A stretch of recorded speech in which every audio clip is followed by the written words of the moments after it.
Hurry up and slow down.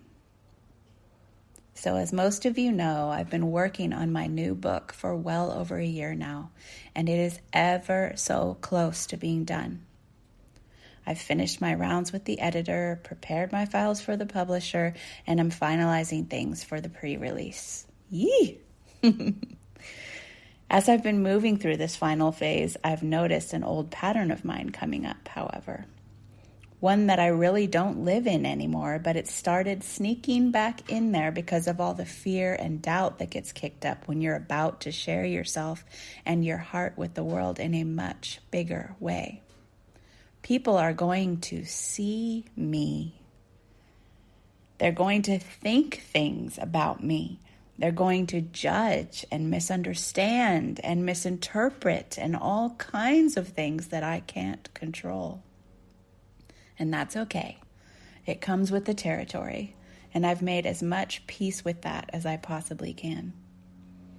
But the pattern that started resurfacing in response to this was overwhelm. All of a sudden, I noticed that I was feeling hurried and stressed and rushed and overextended and like there's not enough time and I'm running out of time. And suddenly everything just felt hard, like hard work and like I'll never catch up and get on top of it.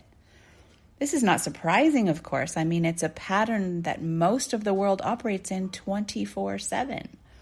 The pattern of hurry, hurry, hurry, now, there's not enough, it's not enough, you're not enough, be faster, be better, be more, right now.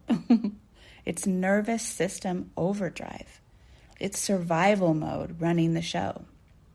It's believing you're on your own and unsupported in a cold, cruel world, so you have to do it all and figure it all out yourself. But that is not who I am, and it is not how I operate. It is not the truth of life as I know it. It's simply not the reality I live in, though I know it is one that many people do. In my world, there is always plenty of time and plenty of money, and I am fully supported at all times and in all ways. In my world, I am assisted by forces seen and unseen at every moment. In my world, it gets to be easy and peaceful, and if that is not happening, it's because something inside of me is either healing and in the process of change, or just needs more love and acceptance to come back into balance and to redirect my focus on what I want to create. This is not everybody's world, clearly, and I am very aware of that. There are many times in my life when I don't actually see enough time or money or love or all the things I want and need, but I persist in my belief that there is plenty until that is indeed what I see and feel. Because in my world, if there is a shortage of time or of money or of love or of respect or of kindness or of compassion or of anything and everything else, then it is simply reflecting something in me that needs more love and acceptance. In my world, I work from the inside out. And when I bring more love and acceptance to those places in me, often after many tries and fails, and often after lots of tears, the external situation resolves itself. I ask life for help and I let go. I accept that whatever comes my way after that, even if it feels really crappy in the moment, is helping me to get where I truly want to be and is just a stepping stone to get me there. I don't work to fix the outside situation. That never works for me. It's like trying to plug up a waterfall with a Band-Aid. I work to fix what the outside situation is bringing up in me.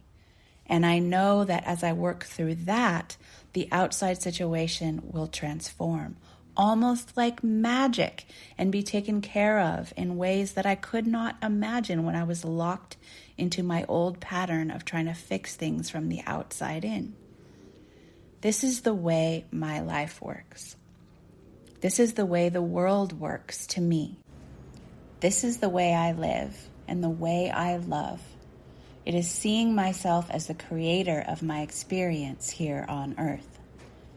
That doesn't mean I am in control of life or in charge of it, not by a mile.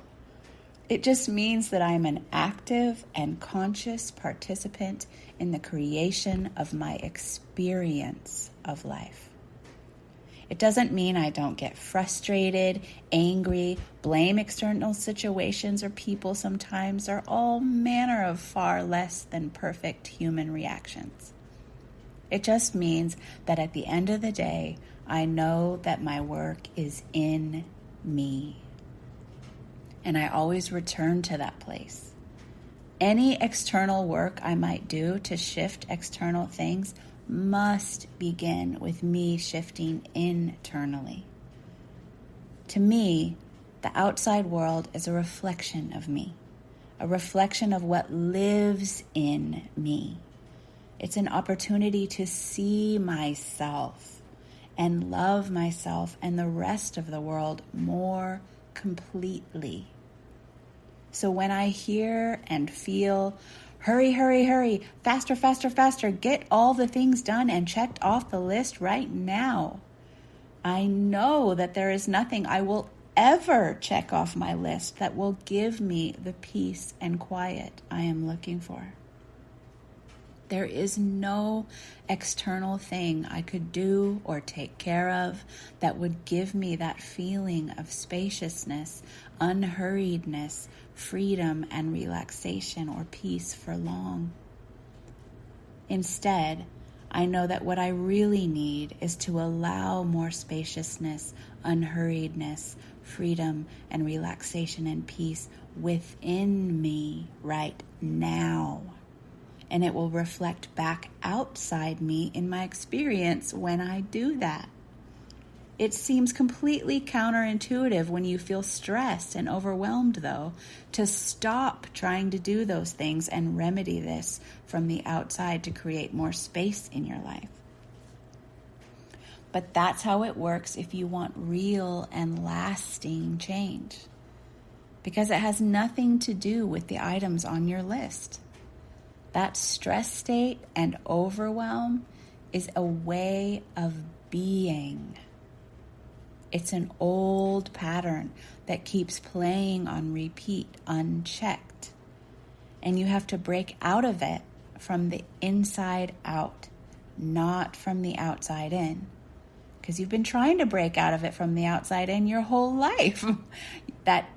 That next thing you do or that next thing you achieve or get, it's going to finally bring that, but it never comes, right? So how do we do that then? For me, I start by literally affirming to myself the opposite. I stop the quote, there's not enough time, there's not enough money, there's not enough this, that, or the other talk, and the I have to do it all myself talk. And I say to myself out loud the thing that I want to create instead, such as, I have all the time and money in the world. Or, everything that needs to get done gets done with ease and joy and plenty of time to spare. Or, I am fully supported at all times in every way. Now, I say those things to myself even if I don't believe it in that moment. Even if I don't feel it, I affirm it. I'm creating it. I say it even when I don't see a shred of evidence or I see evidence of the opposite in my face. I affirm it again and I affirm it again because that is what I'm choosing to create with intention. And then I pick at least one thing that would feel like ease to me, that would feel like ease to me, and I do that. Now that could be as simple as taking a slow, deep breath, just one, or it could be a few deep breaths, or it could be a 5-minute meditation, or it could be just making a cup of tea, or it could be just walking away from whatever super urgent thing I'm doing and daring to take a break anyway. Take a walk or do something that gets me out of that cycle and breaks the pattern. Breaking the pattern and habit is the key. It doesn't have to take long, and it doesn't have to be hard. It doesn't have to be a spa weekend either. It's literally just a shift in focus. You catch yourself in the old focus and you shift your focus. It's hard to shift your focus when you've been doing something a certain way all your life. But it begins by simply being aware of the pattern that's been running. Once you're aware the pattern is operating, while it's operating, then and only then do you actually have a choice. And that is when I choose something new. Even when my mind is screaming, that is not going to work. This shit needs to get done right now. You need to fix and take care of and remedy this situation right now, or else do these to-do items. I hear that voice. I allow it to be there. And I say to it, thanks for your input, sweetheart. But I'm daring to believe that by giving myself the space now, all of that will get taken care of with much greater ease. I know it will. I've seen it so many times. You tell me I'll feel better if I do what you say with this stress energy, but you are lying. I've done it that way all my life with the promise of that ease at the end, and it's just not true. So thanks anyway, but I'm trying something new here.